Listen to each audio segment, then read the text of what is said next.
ওয়া মিনান নাস, আল্লাহ বলছেন মানুষের মধ্যে কিছু মানুষ আছে, সবাই না। ওয়া মিনান নাস, মানুষের মধ্যে কিছু মানুষ আছে যারা কিনা মান ইয়াশরি নাফসাহু ইবতিগা মারদাতিল্লাহ, যেই মানুষগুলো আল্লাহ পাকের সন্তুষ্টির জন্য তাদের নফসটাকে বিক্রি করে দিয়েছে। সুবহানাল্লাহ, চারটাখানি কথা না কিন্তু। মানুষের মধ্যে আল্লাহ কিন্তু সূরা বাকারায় বলেছেন শুরুর দিকে, মানুষের মধ্যে কিছু মানুষ আছে যারা মুমিন, কিছু মানুষ আছে যারা কাফের, কিছু মানুষ আছে যারা মুনাফিক, শুরুর দিকে পাবেন। এখানে আল্লাহ পাক বলছেন মানুষের মধ্যে কিছু মানুষ আছে যারা তাদের নফসটাকে আল্লাহর সন্তুষ্টির জন্য বিক্রি করে দিয়েছে। সুবহানাল্লাহ, মানে তাদের জীবনের মূল থিমটাই হচ্ছে আল্লাহ পাকের সন্তুষ্টি অর্জন করা। কোনো কিছুকেই তারা আল্লাহর সন্তুষ্টির উপর প্রাধান্য দিবে না। যদি কোটি টাকার অফার আসে হারাম, সে রিজেক্ট করবে, আল্লাহ নারাজ হবে। একটা সুন্দরী মেয়ে যদি জেনার অফার করে, সে রিজেক্ট করবে, কারণ সে আল্লাহকে ভয় করে। সে আল্লাহ পাকের জমিনের উপরে গায়রুল্লাহ বা কুফফারদের, তাগুতদের কোনো লস ইমপ্লিমেন্ট করতে পারবে না, কারণ সে আল্লাহকে ভয় করে। সে ইকোনমিক লাইফে হালাল হারামের পরোয়া করে চলবে, কারণ সে আল্লাহকে ভয় করে। সে তার পরিবারে পর্দা এস্টাবলিশ করবে, বিকজ সে আল্লাহকে ভয় করে। মানে মান ইয়াশরি নাফসাহু ইবতিগা মারদাতিল্লাহ, আল্লাহ পাকের সন্তুষ্টির জন্য নিজের নফসটাকে, জান মাল সবকিছুকে বিলিয়ে দিয়েছে। এই মানুষগুলো সম্পর্কে আল্লাহ বলছেন ওয়াল্লাহু রাউফুম বিল ইবাদ, এই মানুষগুলোর প্রতি আল্লাহ পাক রাউফ হবেন, কোমল নরম সফট হয়ে যাবে। সুবহানাল্লাহ, কোমল নরম সফট মানে কি? কিয়ামতের মাঠে ডাকা হবে, এই গুনাহগুলো করেছিলে? জি আল্লাহ, আমি এই গুনাহগুলো করেছি। আল্লাহ পাক পর্দা দিয়ে দিবেন, পর্দার পরে বলবেন যে দুনিয়াতে তোমার এই গুনাহগুলো আমি গোপন করে রেখেছিলাম, আজকেও সবগুলো গোপন করে দিলাম, জান্নাতে চলে যাও। আল্লাহু রাউফুম বিল ইবাদ, আল্লাহ পাক তার বান্দার প্রতি রাউফ, কোমল হবে। দুনিয়াতে রাউফ কেমন? যে কোনো বিপদ আপদ বালা মুসিবতে সেই ব্যক্তি হাঁটু গেড়ে আল্লাহর কাছে চাবে, আল্লাহ আমার এই সমস্যা, আল্লাহ আমার এই সমস্যা, আল্লাহ আমার এই সমস্যা। আল্লাহু রাউফুম বিল ইবাদ, আল্লাহ পাক ওই বান্দার প্রতি সফট, কোমল হয়ে যাও। এগুলোর অনেক প্রমাণ আমি আমার জীবনও পেয়েছি। এগুলো আমি পাবলিকলি বলতে পারবো না, আর আপনি ব্যাখ্যাও করতে পারবো না। আর এমন কিছু বিষয় আছে যেগুলো আসলে মানুষকে বলেও বোঝানো যায় না।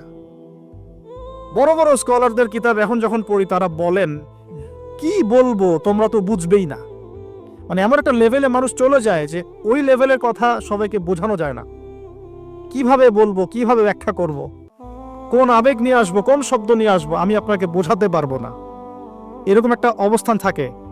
একজন সাহাবীর নাম বলি আলী ইবনে আবি তালেব রাদিয়াল্লাহু আনহু। আপনি তার পুরো জীবনী পড়লে তাকে খুব সফট পাবেন, নিজেকে গোপনকারী পাবেন, খুব বেশি উচ্ছ্বাস প্রকাশকারী পাবলিক ফিগার। হ্যাঁ, এই যে আমরা শো অফ, নিজেকে জাহির করা, আপনি পাবেন না তাকে। এবং তিনি শেষ জীবনে কি বলেছেন জানেন? শেষ জীবনে বলেছেন যে যে জ্ঞান আমি নবী সাল্লাল্লাহু আলাইহি ওয়াসাল্লামের কাছ থেকে পেয়েছি, সেগুলোকে সুষ্ঠুভাবে বন্টন করার মতো কাউকে পেলাম না জীবনে। মানে একটা লেভেল থাকে মানুষের আল্লাহ পাকের মারিফত লাভের, যে লেভেলে গিয়ে মানুষ সবার সাথে আমভাবে কিছু বলতে পারে না। তা আমি ওই লেভেলে কিছু ফিল করছি, কিছু নির্যাস পাচ্ছি যে আমি আপনাকে বুঝাতে পারছি না। যাই হোক, আল্লাহ পাক রাউফ মানে এত সফট হবেন, জীবনের যে কোনো পদে আপনি আল্লাহকে ডাকবেন, আল্লাহ আপনাকে তাৎক্ষণিক সাড়া দেবেন ইনশাআল্লাহ। ইনশাআল্লাহ, ইনশাআল্লাহু আযজা ওয়া জাল। এখন পাতাগুলো ঘাটলে আমরা প্রথম এইরকম কোন মানুষকে পাই যারা নিজের নফসটাকে আল্লাহর জন্য উৎসর্গ করে দিয়েছেন? এক নাম্বার পাচ্ছি আমরা আমাদের আদি পিতা আদম আলাইহিস সালাম। আজকে ডিটেইলস আয়াত বাই আয়াত বলার সময় পাচ্ছি না, তবে আমি সামারি বলছি, আপনারা একটু বাসায় পড়ে নেবেন। আদম আলাইহিস সালামকে আল্লাহ রাব্বুল আলামিন নিজের হাত দিয়ে সৃষ্টি করেছেন। সুবহানাল্লাহ। এখন আল্লাহ পাকের হাত কি, কেমন, কিভাবে ব্যাখ্যা করতে পারবো না, এবং এই ব্যাখ্যা করা আমাদের জন্য জরুরি নয়। আল্লাহ পাক যা বলেছেন বাস, কোনো কিছুর সাথে সাদৃশ্যপূর্ণ নয়, কোনো কিছুর এক্সাম্পল তার সাথে শোভনীয় হবে না। জাস্ট আল্লাহ পাক বলেছেন খলাকতু বিয়াদাই, আমি আদমকে সৃষ্টি করেছি আমার দুই হাত দিয়ে, বাস এই পর্যন্ত, ফুল স্টপ। এগুলো হচ্ছে কোরআন সুন্নাহর কিছু মূলনীতি। আল্লাহ পাক বলেছেন আর রহমান আলাল আরশ ইস্তাওয়া, রহমান আরশের উপরে সমুন্নত। কোন হালতে কি অবস্থায় আছেন ব্যাখ্যা করতে পারবো না, দরকার নাই, ফুল স্টপ। আদম আলাইহিস সালামকে সবচেয়ে বড় যে নেয়ামত আল্লাহ পাক দিয়েছেন, সেটা হলো আদম আলাইহিস সালামকে আল্লাহ পাক তার পক্ষ থেকে ইলম শিক্ষা দিয়েছেন। সুবহানাল্লাহ। আল্লাহ পাক প্রথমেই তাকে সৃষ্টি করে ফেরেশতাদেরকে দিয়ে সিজদা করান নাই। আল্লাহ পাক তাকে আগে জ্ঞান শিক্ষা দিয়েছেন। সূরা বাকারা শুরুর দিকে আছে, ওয়া আল্লামাল আদামা আসমা কুল্লাহা। আমি আদমকে যত রকম জ্ঞান আছে, আসমা কুল্লাহা মানে যত রকম নাম এবং জ্ঞান আছে সবই শিখিয়েছি আদম আলাইহিস সালামকে। উম্মাহ আজকে পিছিয়ে পড়েছে আদম আলাইহিস সালাম এই মহামানবের জ্ঞানতাত্ত্বিক সুন্নত না নিয়ে। আজকে আমরা লেকচার শুনতে চাই, ইউটিউব ফেসবুক থেকে দিন শিখতে চাই, আমরা জ্ঞান অর্জন করতে চাই না। আপনি একটা লেকচারে ডাকেন, আপনি 2-3 লাখ লোক পাবেন। বাংলাদেশেই তো হচ্ছে 2-3-4-5 লাখ লোক, কিন্তু আপনি 5 লক্ষ লোককে 6 মাস একটা সিস্টেমেটিক সিলেবাস দিয়ে পড়াশোনা করতে বলেন, দে উইল ডিনাই। শুরু করে দেন, দেখবেন তার মধ্যে 10 জন বাকি আছে, বাকি সবাই রিজেক্ট করেছে। উম্মার সবচেয়ে বড় সমস্যা এখন, ইয়াংদেরকে স্পেশালি বলছি, জ্ঞানতাত্ত্বিক রেভলিউশনের ঘাটতি আছে।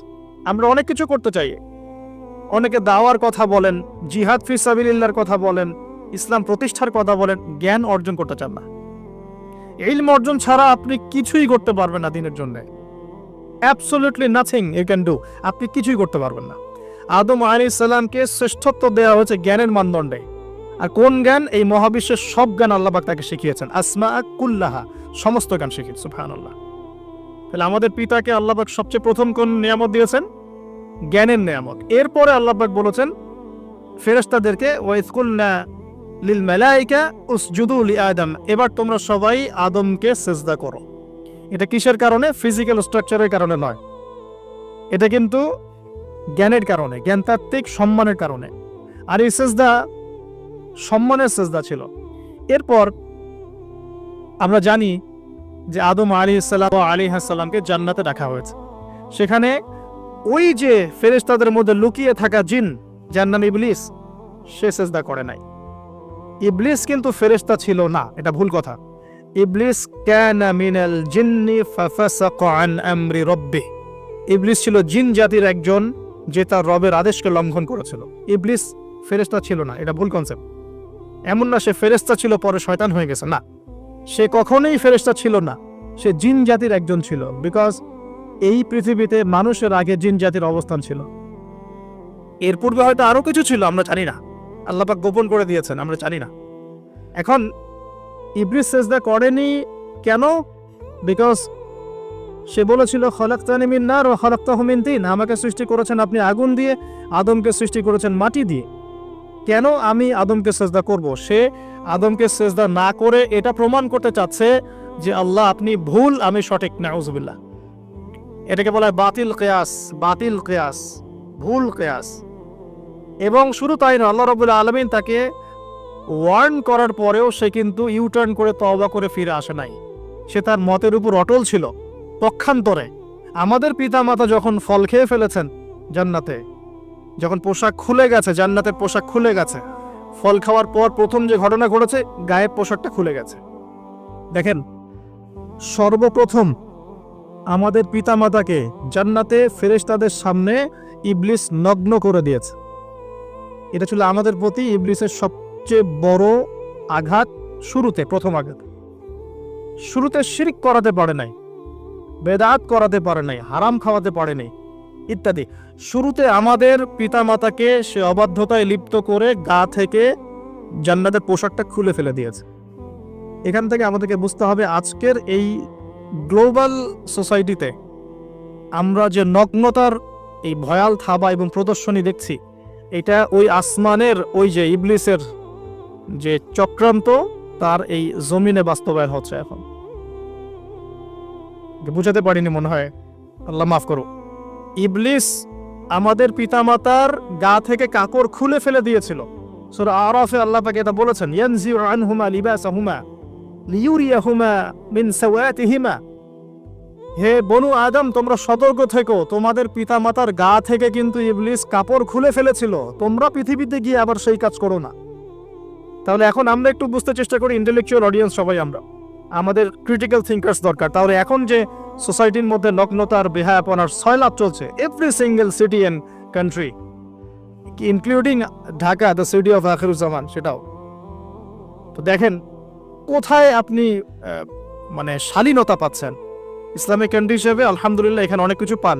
ওয়ার্ল্ডের অন্যদিকে তাকিয়ে দেখো, তার মানে ইবলিসের ওই এজেন্ডা এখন পৃথিবীতে কিছু মানুষ বাস্তবায়ন করছে। তাদের সাথে ইবলিসের একটা যোগসূত্র আছে আদর্শিক। আল্লাহ পাক আমাদের মা বোনদেরকে বেপরদামি থেকে হেফাজত করুন এবং আমাদের চোখগুলোকে আল্লাহ পাক পবিত্র করুন। কিভাবে আপনি চোখ নামিয়ে চলবেন এই সমাজের মধ্যে? এটা এত সহজ নয়, আমরা খুব ভালো করে জানি এটা এত সহজ নয়। তো দেখুন, অনেক ভিতরে চলে যাচ্ছি। আদম আলাইহিস সালাম হাওয়া আলাইহিস সালামকে সর্বপ্রথম নগ্ন করে দিয়েছে ইবলিস। তারা কিন্তু তওবা করে ফিরে এসেছেন। কি সেটা? রব্বানা, আমরা বলি রব্বানা যালামনা আনফুসানা ওয়া ইল্লাম তাগফির লানা ওয়া তারহামনা লানাকুনান্না মিনাল খাসিরিন। যখনই আমাদের পিতামাতা বুঝতে পারলেন যে তারা একটা ভুল করে ফেলেছেন, তখন তারা তওবা করে ইউটার্ন করলেন আল্লাহর দিকে, যেই কাজটা ইবলিস করে নাই। এই কাজটা ইবলিস না করার কারণে সে কাফের হয়ে গেছে, চিরস্থায়ী জাহান্নামী হয়ে গেছে। আর এই তওবা করে ফিরে আসার কারণে আমাদের পিতামাতা জান্নাতি হয়ে গেছেন। আল্লাহ পাক এই কারণেই তার রাসূলের মাধ্যমে জানিয়েছেন যে প্রত্যেক আদম সন্তান, কুল্লু বনি আদম খাত্তা, প্রত্যেক বনু আদম হচ্ছে পাপী। আমরা সবাই পাপী, আমরা সবাই পাপী। পাপের তো শেষ নাই আমাদের, আল্লাহ মাফ করুক। ওয়া খায়রুল খাত্তাইন আত-তাওয়াব, যারা তওবা করে ফিরে আসে এরাই হচ্ছে শ্রেষ্ঠ পাপী। জীবনের যে কোনো সময় যদি কেউ খালেসভাবে আল্লাহর দিকে তওবা করে ফিরে আসতে পারে, আল্লাহ পাক এক মুহূর্তের মধ্যে তার আমল নামার সমস্ত গুনাহ মাফ করে নেকি দিয়ে পরিবর্তন করতে পারে। এগুলো হাদিস থেকে বলছি, ডিটেলস বলতে পারছি না আমি, কোডগুলো। তো এখন এই মহামানবের জীবন থেকে আমরা কি শিখলাম? দেখুন, তাকে আল্লাহ পাক ইলমের নিয়ামত দিয়েছেন। তার মানে আমরা যদি গতানুগতিক মুসলিম না হয়ে এক্সট্রা অর্ডিনারি মুসলিম হয়ে আল্লাহর সাথে সাক্ষাৎ করতে চাই, দুনিয়াতে বেঁচে থাকতে চাই, পরকালে জান্নাত চাই, তাহলে আমাদেরকে আগে ইলমের চর্চা করতে হবে। এবং এই জ্ঞানের চর্চা মানে ক্লাসিক্যাল সিলেবাসে আপনাকে পড়াশোনা করতে হবে, শুধু একটা লেকচার শুনে নয়, ফেসবুক ইউটিউব দেখে তো মোটেই নয়। এখান থেকে মাঝে মাঝে কিছু নলেজ নেওয়া যায়, কিন্তু এগুলো কখনো কনস্ট্রাকটিভ নলেজ নয়। বরেণ্য ওলামায়ে কেরাম যারা থাকবেন আপনাদের বেস্ট পসিবল ওয়েতে, তাদের কাছে গিয়ে পরামর্শ করে বইপত্র পড়তে হবে। আদারওয়াইজ আপনার মেমোরি এবং জ্ঞানটা বিক্ষিপ্ত হয়ে যাবে। এখনকার ইয়াং জেনারেশনের অন্যতম সেরা প্রবলেম হচ্ছে তাদের মস্তিষ্ক বিক্ষিপ্ত। তাদের মস্তিষ্কে কনস্ট্রাকটিভ কোনো সিলেবাসের পড়াশোনা নাই। আজকে এই বই, কালকে ওই বই, কালকে আদনান ভাইয়ের লেকচার, পরশুদিন আজহারি ভাইয়ের লেকচার, তারপরের দিন আরেক ভাই, তারপর আরেক ভাই। আবার সমাজে তো এক একজন এক এক কথাও বলছে, তখন তার মাথাটা পুরো পাজলড, হ্যাঁ, ম্যাসাকার্ড। এই মাসালা এটা বলছেন, ওই মাসালা ওইটা, তার ওইটা কি হবে, ওইটা কি হবে। সলিউশন হচ্ছে ক্লাসিক্যাল ইসলামিক সিলেবাস পড়াশোনা করতে হবে। আমি খুব শর্ট করে গেলে সাবজেক্টগুলো বলে দিই আপনাদের। 1 নম্বর, ফার্স্ট অফ অল কোরআনুল কারীম। কোরআনুল কারীমের মধ্যে থাকবে authentic recitation, translation, Quranic grammar এবং অ্যারাবিক ল্যাঙ্গুয়েজ, 4টা বিষয়। তারপর থাকবে হাদিস নবী সাল্লাল্লাহু আলাইহি ওয়াসাল্লাম। হাদিসের মধ্যে সহজ হাদিসের কিতাবগুলো পড়তে হবে। ফর এক্সাম্পল মিশকাতুল মাসাবিহ, রিয়াদুস সালিহিন, বুলুগুল মারাম, আপনার ফয়জুল কালাম, হাদিস আরবাইন, এরকম কিতাবগুলো আগে, তারপরে আস্তে আস্তে আস্তে আপনি কঠিন কিতাবের দিকে যাবেন। তবে এগুলো ওস্তাদ ছাড়া হয় না। এরপর দরকার হচ্ছে সিরাত, নবী সাল্লাল্লাহু আলাইহি ওয়াসাল্লামের পবিত্র জীবনী। এই জীবনী যার জানা নাই, সে তার জীবনটাকে রাসূলের সিরাতের আলোকে মেলাতে পারবে না। এবং দ্বীন ইসলাম নিয়ে কিছু করতে চাইলে রাসূলের সিরাতের সুন্নাহ মাফিক করতে পারবে না। এরপর দরকার ইকোনমিক্সের জ্ঞান, ইসলামিক ইকোনমিক্স অবশ্যই।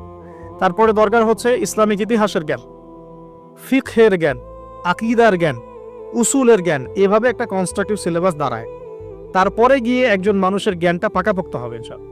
সময় লাগুক না 10 বছর, 15 বছর, 20 বছর। আমরা দোয়া করি আল্লাহর কাছে, আল্লাহ পাক আগামী পুরো 20 বছর আমাদেরকে পড়াশোনা করার তৌফিক দান করুন। পড়তে থাকবো। আমাদের বেশি কথা বলার দরকার নেই, পড়তে থাকবো, জানতে থাকবো। এখন তাহলে আমরা আজকে প্রথম একটা লেসন পেলাম, গতানুগতিক মুসলিম না হয়ে এক্সট্রা অর্ডিনারি মুসলিম হতে হলে প্রথমে এই মহামানবের জ্ঞানতাত্ত্বিক শিক্ষা নিতে হবে, ইলমের মেহনত হবে ইনশাআল্লাহ তাআলা। আল্লাহ পাক আমাদের সবাইকে জ্ঞানের মেহনত করার তৌফিক দান করুন এবং আমাদের পরিবারে জ্ঞান প্রতিষ্ঠার তৌফিক দান করুন, আমাদের বাচ্চাদের মধ্যে সেই জ্ঞান প্রবেশ করানোর তৌফিক দান করুন। আর প্রয়োজন হচ্ছে তাওবাহ, আত-তাওবাহ। আদম আলাইহিস সালাম ভুল করেছেন, আমরাও ভুল করি, কিন্তু শয়তানের পাল্লায় পড়ে ভুল করলেই তার তাবেদারি করতে হবে না। বরং যখনই আমাদের স্মরণ হবে আমরা ইউটার্ন করবো আল্লাহর দিকে তওবা করে। দ্বিতীয় মেসেজ হচ্ছে বেশি বেশি তওবা ইস্তেগফার করবা। দিনে কমপক্ষে 100 বার পড়তে পারি আস্তাগফিরুল্লাহাল্লাযী লা ইলাহা ইল্লা হুয়াল হাইয়ুল কাইয়্যুম ওয়া আতুবু ইলাইহি, অথবা এতটুকু অ্যাটলিস্ট আস্তাগফিরুল্লাহ ওয়া আতুবু ইলাইহি, আস্তাগফিরুল্লাহ ওয়া আতুবু ইলাইহি, ব্যাস এতটুকু। নবী সাল্লাল্লাহু আলাইহি ওয়াসাল্লাম দিনে 100 বার তওবা করতেন, কোন হাদিস এসেছে 70 বার তওবা করতেন। এরপর একটু সামনে যাই, কোরআনের পাতা উল্টালে দেখবো আরেকজন নবীর নাম আসে, আরেকজন মহামানবের নাম, তার নাম হচ্ছে নূহ আলাইহিস সালাম। এই মানুষগুলো যাদের কথা বলছি তারা কিন্তু কেউ গতানুগতিক মুসলিম ছিলেন না, ছিলেন তারা এক্সট্রা অর্ডিনারি মুসলিম ছিলেন। আমি তাদের থেকে নলেজ নিচ্ছি। এবার আসি কোরআনের পাতা একটু সামনে গেলে দেখবো আরেকজন নবীর নাম চলে আসে, নূহ আলাইহিস সালাম। নাম শুনেছেন? সামারি 950 বছর দিনের দাওয়াত দিয়েছেন। সুবহানাল্লাহ। এক্সট্রা অর্ডিনারি মুসলিম হতে হলে আমাদেরকে দাওয়াতি কাজ করতে হবে, তার আগে ওই যে জ্ঞান অর্জন করতে হবে। এই দাওয়াতি কাজটা হবে মধ্যম পন্থায়, শৈথিল্যতাবাদ না, চরমপন্থা না, মধ্যমপন্থী থাকবো ইনশাআল্লাহ। এখানে অনেক সময় মধ্যমপন্থী থাকতে গিয়ে কিছু মানুষ হিকমতের দোহাই পেরে শৈথিলতাবাদী হয়ে যায়। আমি মনে বুঝাতে পারি না, কিছু মানুষ মধ্যম পন্থার দাওয়াতের কথা বলেও হিকমতের দোহাই দিয়ে কখনো কখনো শৈথিল্যতাবাদী হয়ে যান। এটাও ঠিক, ওটাও ঠিক, এটাও চলে, ওটাও চলে, এদিকে চলে আসে। আবার কিছু মানুষ মধ্যম পন্থার কথা বলে অনেক সময় খুব ওভার এগ্রেসিভ পদক্ষেপে চলে যান। দুটোই উম্মার জন্য ক্ষতিকর। এজন্যই ক্লাসিক্যাল ওলামায়ে কেরামের সাথে পরামর্শ ভিত্তিক চলাফেরা করা উচিত, তাহলে তারা ডাইরেকশন দিতে পারবেন যে কোনটা এই প্রেক্ষাপটে করা উচিত, কোনটা করা উচিত না। তো নূহ আলাইহিস সালামের জীবন থেকে আমরা শিখছি দাওয়াতের মেহনত করতে হবে। এটা আমি আজকেও শিখলাম নতুন করে। নিজের মধ্যেই মনে হলো যে আমার সামনে যে ভাই গাড়ি ড্রাইভ করছেন তাকে তো দুটো কথা বলতে পারতাম, কেন বললাম না? যে ইমামের পিছনে নামাজ পড়ে আসলাম তাকে তো দুটো কথা বলতে পারতাম, কেন বললাম না? বলতে পারতাম যে ইমাম সাহেব আপনি শুনুন, নবী সাল্লাল্লাহু আলাইহি ওয়াসাল্লাম বলেছেন দুনিয়ার সবচাইতে নিকৃষ্ট চোর হচ্ছে সে ব্যক্তি যে রুকু সেজদা ঠিক মতো আদায় করে না।